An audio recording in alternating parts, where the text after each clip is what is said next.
now fully into October. And on to chapter 27. So let's get to it. I paused. I hadn't had to tell that much on my own since Jay had come into the story. It made me all the more worried for my friend. I looked at him and found that he had shifted, wrapping his arms around his knees instead of over his head. Despite the chill in the air, he also finally appeared dry, and the periodic shaking seemed to have left him completely. My heart lifted a bit.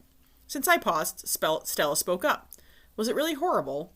The flashbacks? Terrible. I felt like I just lived through it all over again. Only worse, because the first time I was in so much pain that there was little clarity. Now, though, I knew what it looked like. Do you regret it? Regret what? I asked Dave. Ambushing them, like they ambushed you. I pursed my lips. I regret that it was a necessary evil, and that so many people's family members had to die. I regret that Tira has come to this. But I don't regret that we actually did it. We needed to make a statement to the three, and it was the safest way. We had a few injuries, but no one died or was hurt that badly. And it isn't the same either. Methods, well, an ambush is an ambush, but theirs was pure and simple revenge, and they killed a lot of people just to get at me. Ours was more I searched for the word or phrase I wanted. A declaration of war, Stella said softly. I looked up. Yes, actually, that exactly. It was us officially declaring war on the three, telling them that we were strong enough to act and not just react. But you still ended up in here, Dave said. Not everything goes as according to plan as the ambush did, but that's getting ahead of ourselves a little bit. The ambush took place at the very beginning of November, and we got caught in late December. I should mention, too, that we'd been slowly working on an overall plan of attack for Tira as a whole for a while, but after the ambush, almost all our spare time was devoted to it. Almost all? I smiled slightly, glancing at my friend again. Jay refused to let it be all. He said that if we didn't take periodic breaks, we'd become as boring and stuffy as the three. And while none of us believed him, it was a good enough excuse to take breaks other than to sleep. Of course he did, Stella said, amused.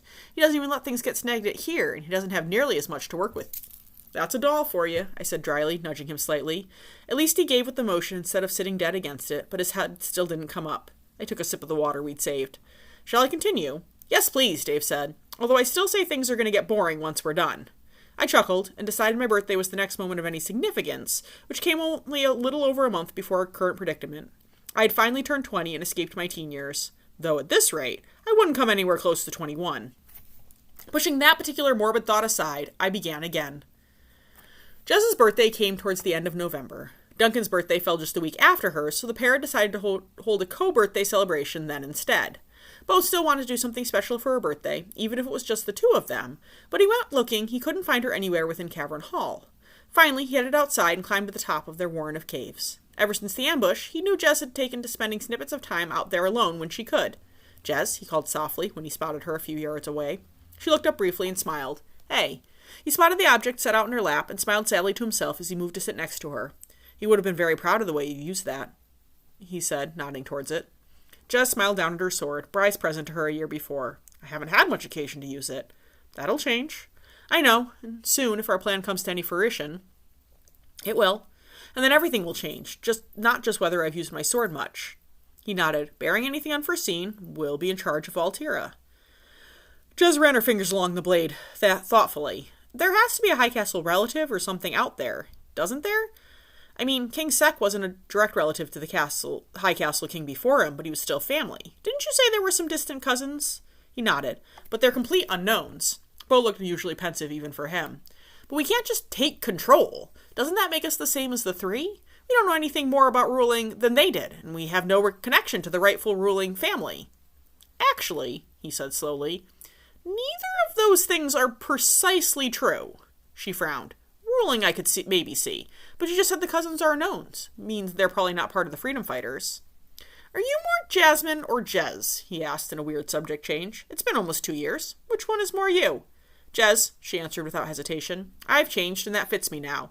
I was never a huge fan of Jasmine to begin with, but I'm still a Lockholm, so the point is probably moot. Why? He didn't answer right away, shifting to face her. I've been just Beau since my mother died when I was 11. And although I left my own last name behind then, it's never really left me. Jez, I'm a High Castle. My mother was Elizabeth, my father King Patrick. Rainier's my brother, or was my brother. Although her first instinct was to laugh at the insanity of such a claim, she found that impossible in the face of his utter earnestness. Plus, she'd met the king and prince a couple of times. Rhaenyra and her eldest brother had been playmates during childhood, and the king and her father were old friends. If she looked at Beau with her recollections of them in mind, it was very possible there were strong similarities. How? She asked after a moment. When the king learned my mother was pregnant with a second child, they came up with a plan to keep her, and the unborn baby, me, safe by sending her with a small handpicked group of men and women up into the hills around here. There were already rumors then that a group was trying to orchestrate a takeover, graffiti on walls, and little skirmishes with guards at obscure outposts. So my parents decided to protect the line at all costs. After coming up here, they faked their deaths. Then they assumed disguises and settled in a small town about 2 days north of Elworth. That's where I was born. Unfortunately, my mother caught a disease when I was 10 and died. I tried to send all the people who had protected us all that time home, but many of them wouldn't go. Some, like Mick's father, had always been in service to the High Castle family. Reardon's another one. Had Mick's father brought him north with him? Yes. Even back then, no one knew what happened to Mick's mom, so when we left, Mick came too. I always knew of Mick, but when I was 3, he became my companion, with the understanding he'd become my bodyguard when we were both older. We connected pretty quickly. Although once my mother died, we moved to the First Cavern Hall. Many of that original group is still involved, although some have died. Most are the root of our spy and recruiting network, sending people like Jesse and Bry here to us. This is why you said you couldn't be king, on our way back from West Corner. He smiled slightly. Yes, my mom did her best to teach me everything she could, but it's been a long time since she was around to coach me. And while the others did their best, it wasn't exactly the training befitting a king. But if you become king, you'll have all of us to help you. And so what if you've made some technical mistakes because of lack of training? You're still a hell of a lot better choice than the 3. And who knows? Maybe by some miracle, your father or brother's still alive and you won't even have to worry about it. He shook his head. I worry about that, too.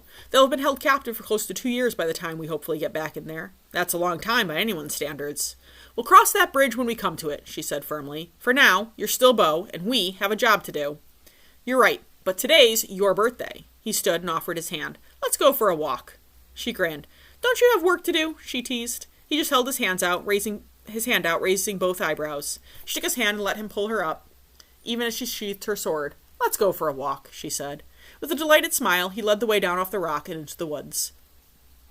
The next couple of weeks were quiet, but by the time the first week in December ended, there was a steadier than normal stream of people in and out of Cavern Hall, many heading out to do various jobs required for the final push. I'm at a loss, Beau said one morning, as the main group gathered in his room, all working on aspects of the plan. For which part?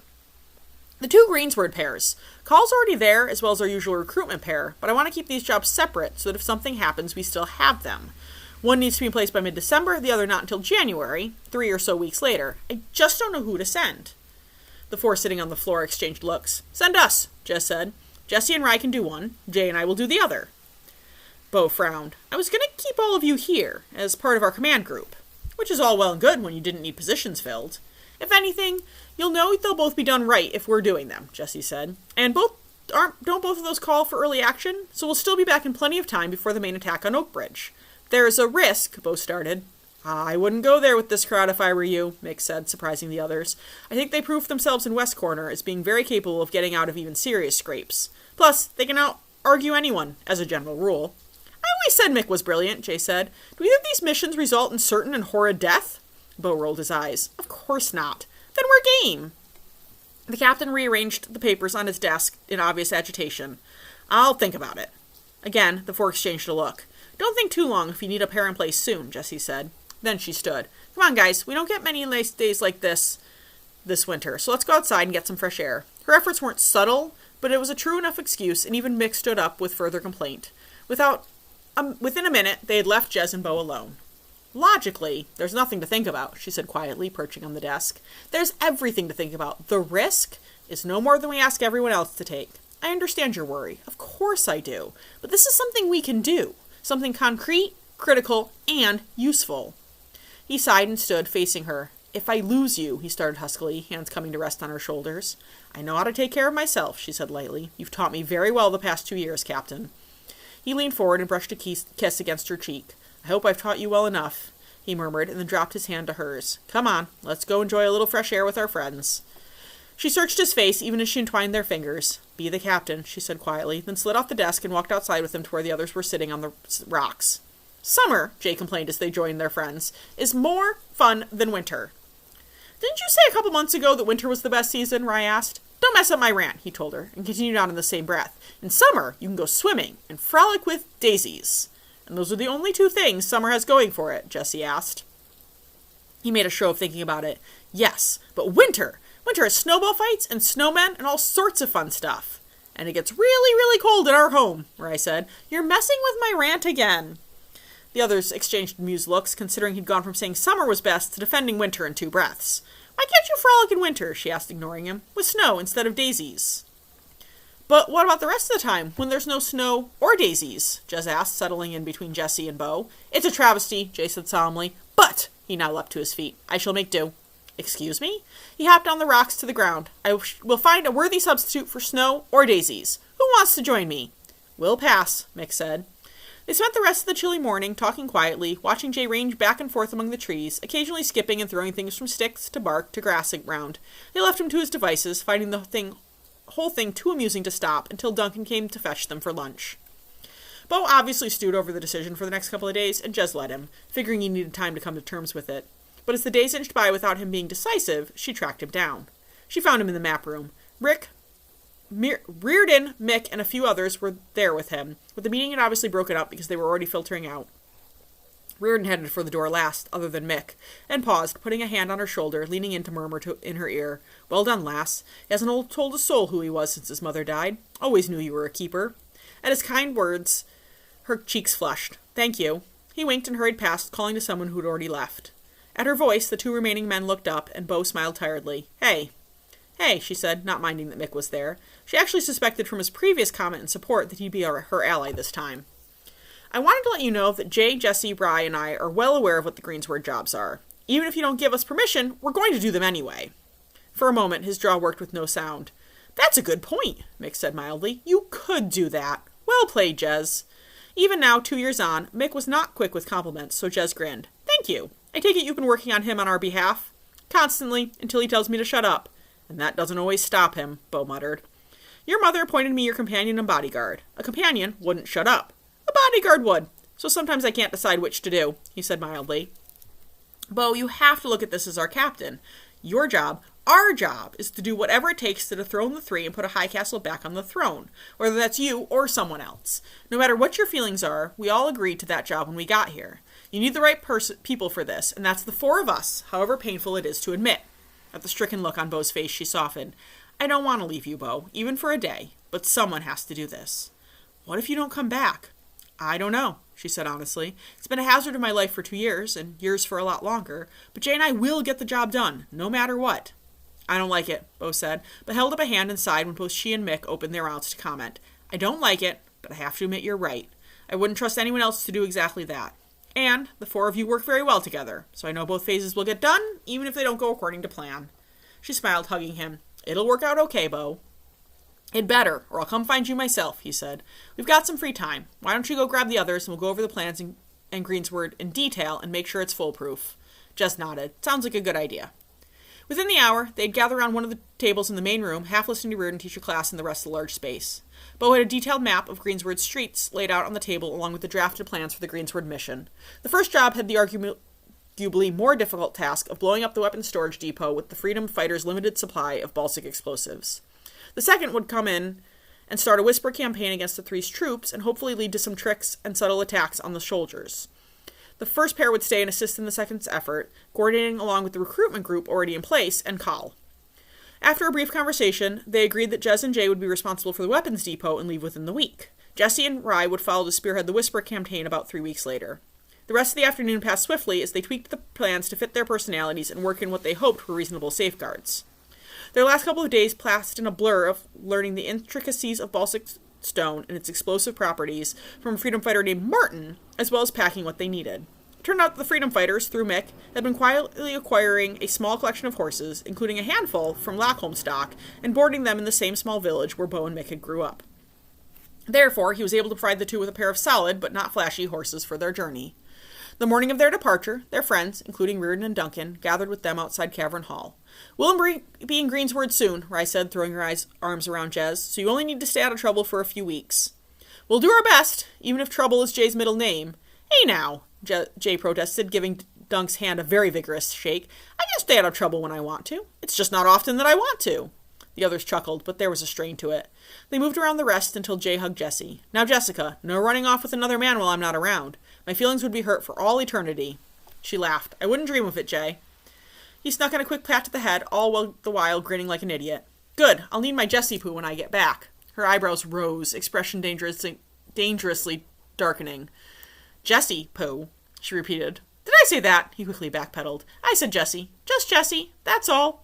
She punched him in the arm, ignoring his yelped protest. That's because I'm pretty sure I heard you clearly. Ears can be deceiving, he said sagely. Rye laughed. Jez, try and make sure he doesn't get himself killed, okay? I can't promise anything, but I'll do my best, she said and turned to Beau. She placed her hands on his cheeks and kissing him slowly, wanting to make it count. Finally, she pulled back slightly. I love you. I love you too, he said softly. Forget keeping Jay safe. He tried to keep his voice light. Keep yourself safe. I'm sure I can manage both, she said, then gently patted his cheek and stepped back. Come on, Jay. It's time to go. Ready and willing. He hopped over to his horse and mounted, waving at the others as Jez joined him astride. Then they turned and set off for Greensward. Annie burst through Sorin's door the next day, early in the morning. Hi, Sunshine! Annie, he said reprovingly. She grinned and flopped in a chair at his desk. What? It's a good nickname. Not always accurate, but good anyway. He sighed, but it was clearly more habit than with any feeling. Do you need something? He asked curiously. No, Vlad told me to meet him here. And why did your brother summon you to my office? He said, sounding less than pleased. Which Sorin often sounded, but not often when it had to do with her or Vlad. Beats me. I did think it was rude that he didn't summon me to his office, she said with an irreverent grin. Only you would find the location rude, he said dryly. I'm sure he's well aware I would have ignored him had he tried to summon me to his office. She frowned, opening her mouth to ask why, when Vlad barged in, walking first to the fireplace and dropping a stack of paper there. This all needs to be burned. Hello, Vlad, Annie said brightly. Hello, he threw over his shoulder, but otherwise ignored her, immediately bringing up some boring administrative thing. Annie fully tuned him out, at least until things got a little heated, which was really weird, because Sorin was always calm and collected. What I think is, Vladimir, I honestly don't care about your opinion right now, Sorin said flatly. You're going about this all wrong. You just need to admit it and leave it to me. I don't like your attitude, Sorin. If you weren't going to, you shouldn't have asked me to help take over the country, he said easily, leaning back in his chair. What do you think, Annie? She asked, trying to act as if she'd been fully listening the whole time and hadn't just glued back in. Thoughts? Sorin's right, she said, getting up to warm her hands at the smoldering fire. Why the hell is Sorin always right? Vlad exploded. Do you even know what we're talking about? Something to do with the freedom fighters. It was a valid guess as to why the two were arguing. Nothing else could be serious enough, except Ren's safety. And Sunshine's always right. That wasn't strictly true, but close enough, especially recently. She glanced back in time to see Sorin smirk. She thought he looked pleased. For once, he didn't even comment on the nickname. Look, Vladimir, just admit you're wrong, and we're right. Since when did Anika even get a vote? Don't call me Anika, she told him flatly. Vlad knew better. She'd allowed it from Sorin for a time because, well, she forgave Sorin everything, and he really hadn't known better for a while in a way. You know she doesn't like Anika, Sorin said at the same time. Vlad glared at them. You two are impossible. In the tense silence that followed, Annie realized she was actually absorbing the words in the letter at the top of the to-burn pile. What's this? She asked. Vlad, did you do something about this? Taken off guard by her changing the subject, he blinked at her. At least the tension fizzled too. Did I do something about what? This letter. It's from an Ava Morales, a hostel owner outside Greensward, Annie said, reading it more thoroughly. She's been having problems with your soldiers. Our soldiers! They're being jerks, she said. It was a pared-down version, but accurate enough. They were hassling Eva for running her business and harassing her employees and young daughter. Being jerks, Vlad repeated. Annie, I don't have time for this. Isn't that what's being king, or at least in charge, all about? Listening to everyone? She makes a good point, Sorin pointed out mildly. If she did, we wouldn't be here. Or else, damn it, neither of you are ones to talk. If we did that, then we should just abdicate the throne to the freedom fighters, which is a wonderful idea. Let's just throw in the towel and hope they're nice to us after we killed the king, Vlad said, voice dripping with an unreasonable amount of sarcasm. That was you, Annie said, keeping her tone absent. Sorin seemed to be deliberately baiting their brother. What had happened between them? She thought they were okay enough after the Ren incident, but she must have missed something. She'd ask Sorin later. For once, Vladimir makes a good argument, Sorin said, but he misses the main point. I can't respond to every last person who writes me a sob story. Tell them to put down the freedom fighters, and our soldiers won't need to be in their homes. It's not her home, it's her business, and they're being jerks to her and her daughter, who is a little girl, Annie said, voice more strident, stepping back over to the desk. A little girl, Vlad. So I feel bad for her, but they didn't actually hurt her. They have a lot of things to get out of their system, that's all. Let them posture. If we help, we'll look better, Annie argued. This is not up for discussion, Annie. These are just papers that need to be burned. It should be, right, Sorin? Sorin said, reaching out and delicately plucking the letter from her hands to peruse for himself. See, Sorin agrees with me. He said no such thing, Vlad grumbled. When he doesn't speak, you can't put words in his mouth. Why not? I know what he's thinking. Anika, it's not up for discussion. She now glared at him. Don't call me that. It's your name. It's what Father called me, and I don't want to be called that ever. You know that. That stopped him for a minute. The point is, I don't have time to help her. What do you want me to do? We'll always have more soldiers. I can't watch all of them all the time. Their commanders can, Sorin muttered, but Vlad ignored him, and Annie decided to pretend to do the same, even if she felt a small thrill of triumph. If you do something for her, she'll tell all the people who stay with her, and the people will like us more. Vlad trailed off. She speaks sense, Sorin put in. Their older brother let out an inarticulate growl. I have governing things to do. I will talk to you two later, he said, turning and stomping from the room. Vlad's not having a good day. Vladimir rarely has good days anymore, Sorin pointed out, staring after their brother. She frowned. Can you help with that? I've never been good at making Vlad happy, and things have been rocky because of Ren. He meticulously folded the letter back along the creases. I don't think there's anything I can do either. Vladimir and I haven't seen truly eye-to-eye since well before I moved out. Annie sighed. I like him better happy. She really meant not like Edward, but couldn't bring herself to say it. Sorin said, folding the letter smaller and slipping it into his back pocket. She watched him out of the corner of her eye and tried not to smile, only partially succeeding. Let me guess. Ava Morales won't be having any more problems. Sorin flashed her a momentary and still rare smile. At least not with this crowd. She very usefully gave me the name of the unit commander. They'll be getting a new deployment within the next day. I'm sure someone's going to Greensward tomorrow. Annie, unable to resist, jumped up and all but tackled Sorin in a hug. Thank you, she sang. He patted her gently on the back. You're welcome. But Vladimir is right, insofar as it will be all but impossible to step in on all of these. Her face fell a bit, even as she nodded her acquiescence. He glanced over at the pile on the hearth. But I'll make sure any incoming letters get directed through someone else first. We'll see what we can do. Instantly, she beamed again. Love you, sunshine! Amusement flickered across his face. You're welcome. He started to excuse himself. She recognized the look, so she spoke quickly. Is there any way to really help Vlad? I don't know, he said. I suspect it's just a reaction to the stress from the freedom fighters' pressure, even though he would never admit it. I'm sure he'll be fine once we defeat them. She studied him, hearing what he didn't say as clearly as what he had. Can we beat them? She asked bluntly. Now, I believe so. In a couple of months, I'm honestly not so sure. She pursed her lips, uncertain what to think of that answer or fact. That's what I thought. Take care of Vlad, please. I'll do my best, he promised, which means I'd better go make sure Vladimir doesn't do any poor governing. I'll see you at dinner. You bet, she said, and forced a grin. If I don't get distracted by Rennie. There was a pause, and then he shook his head. I won't ask, so please don't tell me. I'll try not, she said, patting him on the head as she bounced past, heading for Ren's room.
Chapter 28. I stopped there, taking a breath to drink some water and look at my friend. I think Jay could use his Jessie poo right now, I said, forcing a smile. He looked back at me, gaze dull but still alive. Too right, he muttered. I was surprised and very glad to see him alert and making eye contact. Hey, he managed a weak smile. Hi. Are you... I started and couldn't finish. I knew he still wasn't okay. I could see it in the tension in his shoulders and the flatness in his eyes. I will be. Dolls always bounce back, he said, but without the usual levity and bouncing that accompanied that statement. What happened? When I went into the room, there was a tub of water sitting in the center. That explained why he'd been so wet. God's breath, Stella muttered. Jay winced. When I didn't answer a question, the brutes held me under. How long? Long enough, usually until I took a breath. Then Reese would wait until I coughed it out and ask another one. He smiled crookedly. I think I officially hate water. I don't blame you. Now would probably not be a good time to offer you a sip, I said, gesturing at the dish. Actually, it sounds good, he said, leaning forward and scooping it up. It's not a very large quantity. Just don't ask me to go swimming or fishing anytime soon. I nodded. Jay loved both of those activities. I hope he could get past this, or it would be different enough it wouldn't bother him. We'll see what we can do to get you comfortable doing those when we get out, I said lightly. If, he said softly. When, I told him. We cannot let a man like Trigger Reese win. True. We need to see if we can come up with a possible plan, too, just in case Jesse and Rye can't manage it. I had a lot of faith in our friends, but I agreed that trying to figure out something of our own wasn't a bad idea. I just wasn't sure there was a way. Reese was always careful with us, always sending both brutes, and they outweighed possibly all four of us. I'm trying, but I don't see you helping. Hey, he protested before he caught sight of my expression and made a face. Better. He rolled his eyes, but I took it as a good sign. I'm sorry I can't provide you with your Jessie Poo, I said, teasing. Jay winced again. Not funny. I strongly suspect she's harboring a grudge for that and will promptly murder me upon rescuing us. If she was going to murder you, why would she bother rescuing you first? Dave asked. Astute question, young man, Jay said, pointing at him with a touch of his usual vigor. Plainly, it is my fate to die here in this... I clapped a hand over his mouth. Stop that. Don't tempt the gods.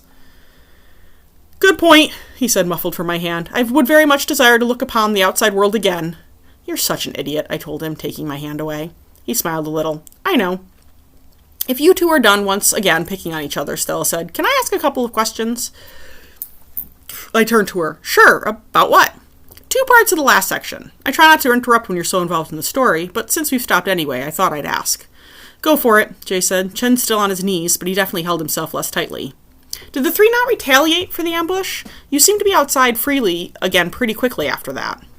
Oh, I did forget that part, didn't I said. The 3 tried to retaliate, Jay said. When the remaining soldiers got back to Oakbridge, or when news reached Oakbridge, they sent spies up into the region. Only they all went through Elworth, and our people sniffed them out. We captured the first 3 and convinced them better of snooping. Of course, that really only pissed them off more, but we got lucky because Neris tried to make inroads even further north in towns like Evanley, since the 3 have been unable to push them back to their original borders. All the available spies and soldiers were needed down at the border. We kept scouts out, but the main danger was gone. She nodded. Okay, that makes sense, and if I thought about it logically, I remember hearing about that thrust by the Narins. Sometimes it's hard to remember you're telling a true story, she said with a sheepish smile. No judgment, Jay said. I routinely used to get sucked into stories, true or imaginary, as a kid. What was the other question? I asked, but I already suspected I knew what it was. Telling us about Beau, here in this place. I mean, yes, we already knew from the conversation to McRose, but not that clearly. I shrugged. To be honest, if McRose is sending letters to Beau from the prince that Anika knows about, then I suspect that Opalyn and Dagmar probably have strong suspicions anyway about Beau as the head of the Freedom Fighters. Plus, I know none of them were around when I said it. I kept a pretty close eye on the hallway. And she lowered her voice, Dave added. That too. Stella nodded. Makes sense. Just seems a little gutsy. I grinned. Gutsy is what we do. We wouldn't be here if we weren't being gutsy. And foolhardy. And sometimes plain idiotic, I agreed, laughing. Maybe it's time to finish up the story. Yes, please, Dave said. You both just left for Greensward. My memory's not that bad, Jay said. Since I ditched Jez for the last bits, including, here he sighed dramatically, my frolicking, which she did not do justice, I'll pick up with our arrival at Greensward. He took a deep breath and launched into the last section. It took a couple of days to travel from Cavern Hall to Greensward, cutting around the outskirts of Elworth and then straight south on the road. No one looked at them twice. Their first view of Greensward, which neither had visited before, came maybe a half an hour's ride out as they crested a small rise. They reined in the horses. I am unimpressed, Jay declared. It's Tira's second biggest city, Jez said, startled by the assertion. I'm impressed. Look at it, he said. It's a total fixer-upper. I mean, those walls, honestly... The walls stood straight and solid with no signs of decay or crumbling. She rolled her eyes. I will never understand you. He grinned and nudged his horse forward. Good. They checked in at an inn, a respectable distance from the weapons depot, but close to the apartment the recruitment pair shared.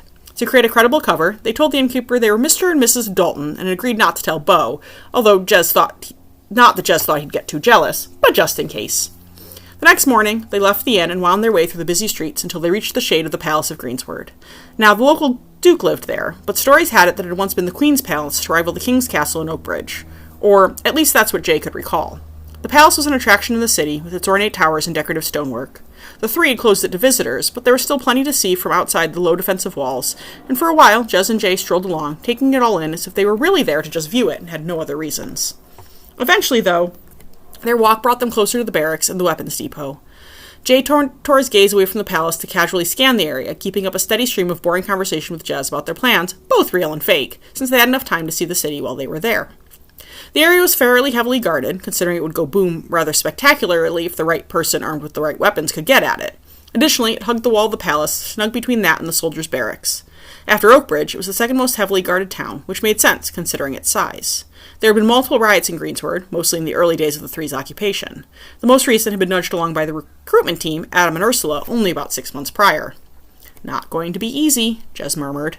"Nothing worthwhile ever is," Jay said. "Beau warned us this would be the case. I think it's more or less heavily guarded at night." "Not sure. There are certainly more soldiers on site at night, more weapons too, presumably, but most of the rest of the world is also asleep." He nodded thoughtfully. A minute later, they both turned and meandered back through the city. Throughout the next couple of days, they made multiple trips at various times to get as accurate a record as possible of when the soldiers were around. Sometimes they went alone, sometimes together, not wanting to arouse suspicion. After the reconnaissance, they sat on the bed and examined the sketches and notes they'd made. Jez pawed through them and frowned. Late morning or early afternoon seemed the lightest times, when most of the soldiers are out on duty and no one's sleeping. But even then, they've got good coverage. Whoever set up their guard duties knew what they were doing. She flipped to another page and read, "That's a local colonel, Colonel Reese. Whoever he is has knowledge and background. So if there's already good coverage, we need to mess up that coverage. How long do we estimate it'll take us to set the charges?" 15 minutes, with a couple more for getting in and out. Just tapped one of the papers as she thought. "Maybe we need to bring in Adam and Ursula. They've caused some riots here before. Maybe they can do the same for us." "It's only a few days' notice," Jay said, "but most freedom fighters are miracle workers. Come on, let's go see them now and take another stroll by the palace on our way back." Even though they had detected no signs of suspicion from the Three's men, the pair still took the long way to the apartment Adam and Ursula shared. Jay knocked and greeted Adam with a sunny smile. "Hi, we need your help." "Oh?" he asked, stepping aside to gesture them in. The 2 times they'd met with the recruitment team, it had become abundantly clear that Adam didn't know what to do with Jay, while Ursula seemed quite at home with deciphering the important things and giving him a quelling look when necessary. "Hello, you two," the woman said. "Come have a seat. Can I get you anything?" "No, thank you," Jez said, sitting. "We came to ask if you could set off another riot on a schedule in a couple of days." The pair exchanged a look Jez knew well, the kind that passed between best friends, and she suddenly missed Jessie and Rye. "Should be doable, near the depot." "The closer the better," Jay said, "so we can make things go boom!" He all but yelled the last word, and Adam jumped. Ursula shot him a nasty look. "Sorry, he's been doing that since we got here. The only time he doesn't is when we're scouting," Jez said apologetically. "But it's so fun!" Jay protested. "Boom, boom, boom." Jez slapped a hand over his mouth. "Stop it." She waited until he'd saluted before releasing him. "Thank you." She turned back to the others. "What do you think, and what can we do to help?" "Give us the rest of the day to figure things out," Adam said, even as he stood and moved over to a well-ordered desk. Ursula nodded. "Come back tomorrow for breakfast, and you don't need to do anything. This is part of our job description. Yours is to make sure that the depot goes," she paused and held up a stern figure to Jay, "up in flames." He sighed loudly. "That is not nearly as fun." "I don't care," she said, and glanced subtly over at Adam. Jez stood and pulled Jay up with her. "We'll leave you to it. Thank you. Please let us know if there's anything we can do now or the day of." "We will. We'll probably need to arrange some sort of signal for the start and when to abandon ship. We can discuss that tomorrow." Jay saluted and bounced out the door. Jez followed more sedately. They hit the late morning lull at the barracks and wandered casually by, observing everything. As soon as they were far enough away, Jay glanced at her. His grin came too late for her to stop him. Boom! The meeting the next morning was concise and to the point. Adam and Ursula were confident in their ability to start a big enough riot to entice the soldiers' attention. Ursula explained that the crackdown following the last riot had been so severe that most of the city had already been hovering at the edge of a riot again in protest of that treatment. They'd agreed that they'd head to the area together, and Adam and Ursula would start things with a simple count to 200 after Jez and Jay left them. That would give them enough time to get in a position to do their sneaking and setting of explosives once the guards were properly distracted. They set the date to be 3 mornings from then, which would put Jez and Jay right on schedule, and give them at least a week of laying low and relaxation before Jessie and Rye arrived and they got put back to work. And that assumed nothing had changed in the plan, or that nothing would change. As they headed back to their inn, Jay stuck his hands in his pockets and looked up at the sky. This still might not work. We didn't expect it to be so well guarded. No, we didn't, but we probably should have. Either way, we have to try. Oh, don't get me wrong. We are absolutely trying, he said with a slight smile. But that doesn't mean we're not screwed. What happens if we are? Nothing, at least until Justy and Rye get here. We don't have the numbers locally to rescue us. Adam and Ursula have been here too long, and Beau, as much as he'd want us out, wouldn't risk Call's anonymity to have him help. Rye and Jesse will move mountains to get us out, though, no matter if the numbers are stacked against them or not. Exactly. Jay walked a few more paces, kicking at the stones in the road. Well, seeing the inside of the jail has never been a dream, but hey, I'm all for trying something new. Jess snorted. Let's not get ahead of ourselves. We're good at what we do. It might turn out all right. True. I am an even bigger fan of positive thinking, he said. Is there anything you're not a fan of? He tilted his head, giving the question due consideration. Probably. Things with fangs. That's your criteria. You like it unless it has fangs. Pretty much. Guess that makes you easy to please. And entertain. He opened his mouth and she nudged him hard in the ribs. Do not say it. He went into an instant pout, but didn't say it, so Jez considered it a win. The morning of the riot dawned bright but chilly, like many December days. Jez and Jay walked to the apartment to meet Ursula after breakfast, since Adam was out making sure a crowd actually showed up outside the palace. The key was to have the bulk of the protest far enough from the barracks and depot so that the soldiers dealing with the crowd couldn't easily see the area, in addition to the distraction factor it offered. Ursula was in a good mood. All indications say it'll be a big one, she told them as soon as she opened the door. Come on, let's go meet Adam. Sure enough, the recruitment team had come through. They could hear the chanting of protest from a few blocks away. When they reached it, Jez and Jay saw the group wasn't large yet. People seemed to be continually adding to the numbers. This made sense to Jay, since they didn't want any real rioting to break out until a little later in the morning. For now, the soldiers watched the chanting crowd warily from their posts. It took a few minutes to find Adam, who stood off to one side, leaning against a building, eyes trained on the crowd and the soldiers beyond them. Looks good, Ursula said. He nodded. Word spreading. In an hour, it'll be big and primed to explode. Jay's stomach clenched. You said the last crackdown was harsh. Are we going to get a lot of people hurt or arrested for this? A troubled look skittered across Adam's face. It's hard to say, really, he said slowly. They seem to react differently each time. And if the crowd gets big enough, that should be a significant distraction without an actual riot, because they'll need to pull people here to make sure it doesn't explode. The crackdown was harsh, Ursula said, but there were no hangings or long-term arrests. Even the soldiers and their commanders realized that would be going too far. There was originally enforced nighttime curfew and some rules about how many people could gather in one space at a time, rules that really only lasted until the next market day, when they saw the impracticality of enforcing it. Although Ursula slipped off a few times to do something or another, Adam barely moved, watching the crowd carefully. Jez and Jay stayed with him, feeling his tension along with the nerves of what they were about to attempt. Each had a bag slung over one shoulder, carrying their half of the explosives. Finally, an hour crawled by, and Adam turned his attention from the crowd to nod to them seriously. I wish you the speed and luck of the gods. We'll take it, Jay said with a faint smile, and led the way around the edge of the crowd. As they moved, they yelled along with the crowd, throwing their fists up. The guards didn't even look as they broke off down a side alley and emerged 2 blocks down, near the barracks and depot. The pair looked around, dropping their pretense of being casual, and were delighted to realize the area was all but deserted.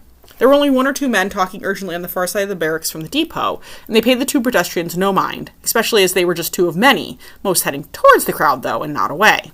Jez moved forward, scanning again, and still spotting no one. Now's our chance, she murmured, and slipped towards the depot, eyes darting to and fro, searching for signs of an ambush or anyone noticing them. No cry of alarm came as they slid out of sight. Jez pointed at herself and motioned left. Jay nodded and pointed right, heading that way at a quick trot. The act itself took very little time. They practiced the motions ahead of time back at Cavern Hall. Jez moved down the length of the depot to the far end, double-checking that Jay was opposite her, before reaching into her bag and pulling out the top device. She set the small mine-like explosive down, lit the long trigger wick, and hurried a dozen feet to set the next. She placed the last one at the corner and peeked out. There were more soldiers, but still none seemed to be looking in their directions. She suddenly wished they'd figured out a way to steal 2 uniforms, even if it seemed like the 3 employed few to no women. With loose enough uniform and only distant scrutiny, she could have passed. They couldn't delay long, though, or the explosives would go off while she was still practically on top of one. Being all but blown up once in a lifetime was more than enough for her. She caught Jay peeking out and nodded. He returned it and stepped out, hands casually finding his pockets as he strolled towards the main streets.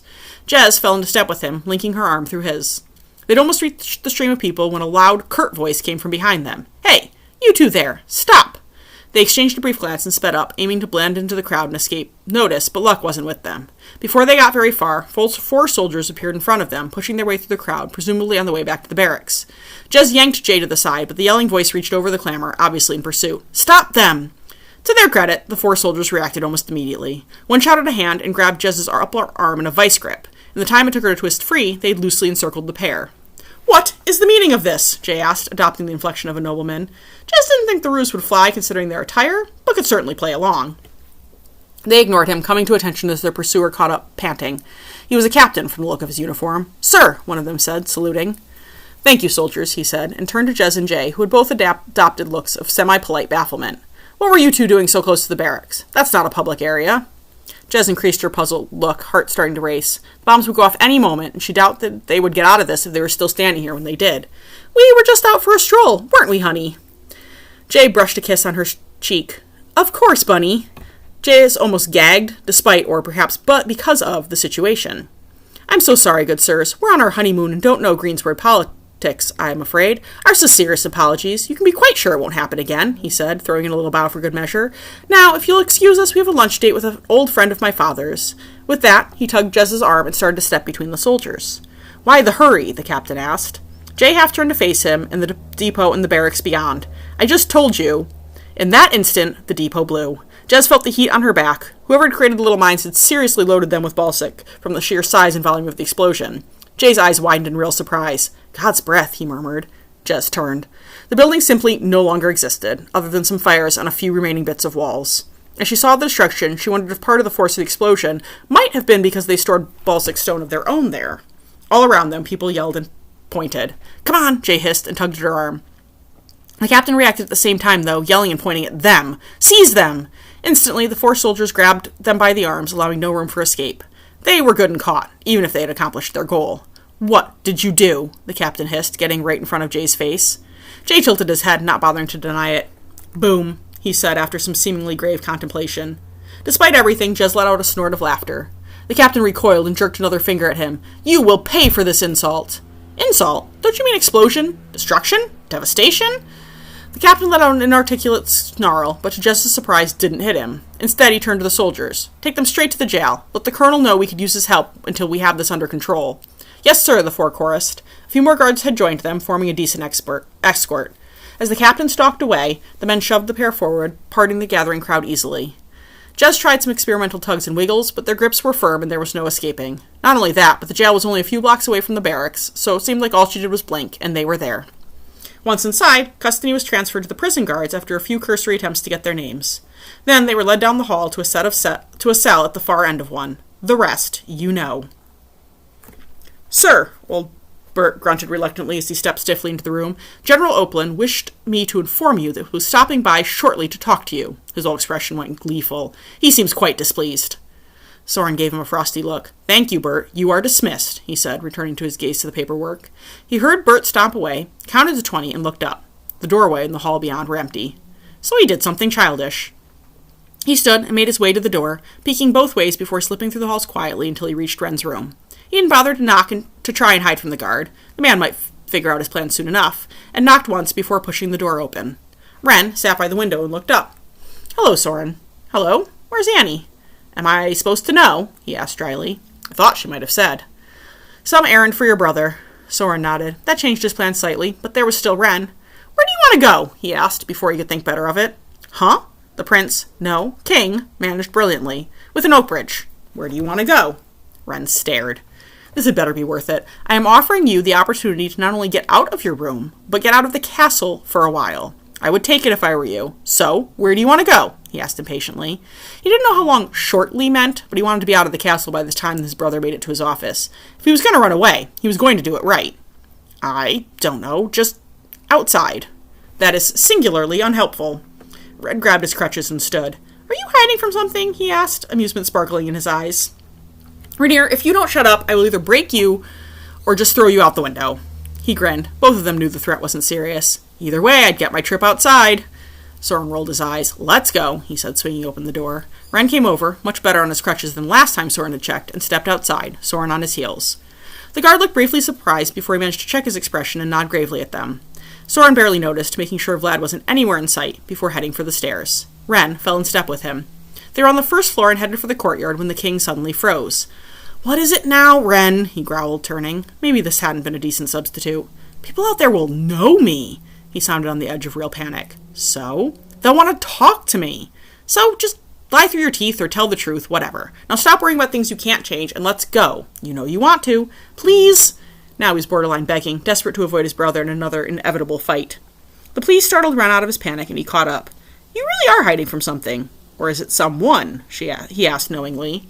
I knew Annie was paying more attention than she let on, Sorin muttered. Where do you want to go? The ramparts, please.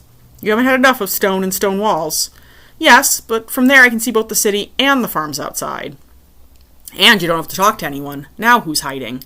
I am not. I plan on walking back through the city, he said. I refuse to let myself chicken out. Good for you, Sorin said, leading the way across the courtyard, ignoring the stairs, and up into the guardhouse that blocked the rest of the ramparts from the castle. Ren followed more slowly due to the crutches. A smile crossed his face, an expression Sorin didn't recognize. What is it? He asked. What's what? Ren asked absently as he reached the top and directed his gaze out over Oakbridge, which sprawled, not always prettily, in front of them. The smile. Oh, I'm not sure you'd understand, he said after a moment of thought. Sounds like a challenge, Sorin said, leaning back against the wall, facing into the city he currently helped rule. The man standing beside him should have been ruling. Try me. He relaxed now that they were out of the castle. He could get lost in Oakbridge for hours if he wanted, even with a gimpy king in tow. I'm not sure I can, Ren began, leaning his hip against the wall so he could look outside or inside the walls with the turn of his head. There's freedom, real true freedom. Then there's a false sense of freedom, neither of which really fit me, but there's a third type. And being out here, being able to be out here, it hit me that I have that third type. I'm alive, and I'm here right now. Sorin knew exactly what he meant. The third type was the freedom that Sorin had had most of his life. Even in the years on his own and with Diana, he'd never been fully free of his family, of Edward and his legacy. And now he was so deeply embroiled in that, yes, this was something he and Ren had in common, even though they came from two wildly different places and lives. When the king looked at him, seeming puzzled by the silence, Sorin smiled and started moving along the ramparts again. You'd be surprised at what I understand. Maybe. Just doesn't seem like the type of freedom many have to deal with. I think you'd be surprised by that, too. I think very few people are fully free, even if they think they are. Still, I wonder what it would be like for life to be simple, to make decisions that only affect you and possibly your family, but not a whole country. It's good. It would feel downright liberating right about now, Sorin said quietly. Things had certainly been simpler when it was him, and then him and Diana. You know about Diana, he said, feeling safe to bring it up where his brother could not overhear. He wasn't entirely sure why he didn't want Vlad to know. Diana was dead, and there was no harm he could do, really, but something held him back. Although it wasn't a question, Ren still nodded. Yes, Annie told me, after you told her. He nodded. I could tell when I saw you next. There was almost pity in your eyes. Almost, the other man said, smiling slightly. Sorin let out a bark of laughter. Almost, but not quite. I would wish that on no one, Ren said quietly. To lose the people you love? There's nothing worse. Something else they had in common. He nodded, looking out over Oakbridge again, not wanting to go down that road, even with someone who understood. Finally, he said, Vladimir wants you to marry Annie soon. How soon is soon? A week. 2 tops. Short engagement, he muttered, nudging a stone with his crutch. Vladimir is insistent, and it won't really change things for you, either of you. I suppose not, he said, and shoved the stone off the edge. I didn't think that you minded the idea of marrying my sister, he said. He knew that wasn't Ren's problem, but it was worth the test. It's not Annie. I'd rather be able to do it on our own terms. And if that was the case, you wouldn't be able to marry her. Ren's lip quirked in a sideways smile. If you'd done your research, you'd remember that my family has had a habit over the centuries of marrying commoners. It still hasn't happened in a few generations. My reign isn't exactly traditional, he pointed out, very dryly. Would you marry her? He asked abruptly. If you hadn't come along, I would have married Francine de Carlin a year ago. It's not my question. I don't know, Sorin. It's hard to imagine a what-if these days. Sorin knew that answer was true, and was the only answer he'd get, so he nodded. We should probably head back. I suppose so. He grinned slightly. Are you safe from whatever chased you out here now? Shut up, Rainier, he retorted, searching out the next set of stairs down the wall and headed for them. And no, I'm going to have to face it sooner or later, but I wasn't in the mood. Ren said nothing immediately as he trailed along behind him. Then he seemed to have read into the words because he spoke. You aren't as solid as you've led me to believe. If you say so, he said, keeping his tone noncommittal, but he knew Ren wouldn't leave it alone. Annie thinks the freedom fighters are gearing up for a real assault, and that, other than the 2 prisoners in Greensward, their efforts in the past few months have all been completely successful. I fully expect it this year, probably late spring. Wait, Ren reached out and snagged his sleeve. Sorin stopped and glanced back, unable to help it. That soon? Yes, certainly within the next 6 months, but they'll have to wait at least until winter ends. They don't have the means to attack around the snow. They can't move their supplies quickly enough. How big are they now? There's no real way to tell. I know they have agents everywhere. plus probably around 500 now at their camps, if not more. We've been unable to locate their bases since Deepen's crossing, so an accurate account is impossible. Are you telling me you have no spies in their camp? Nope. All of our attempts to approach what we think are their recruiting teams are rebuffed with no hints given that we're even approaching the right people. Annie tried to work it for a while too, without success. Ren smiled. Good for them. Don't make me tell you to shut up again, Rainier, he retorted and started down the stairs, knowing Ren would be slow enough that he could ditch the king until they were on the ground. Then, hopefully people would notice him and there'd be no more talking. He stopped at the bottom and waited for Ren, wondering if he shouldn't have told the other man that. But maybe, he thought, it would preserve hope for the future, even if it wouldn't be his future.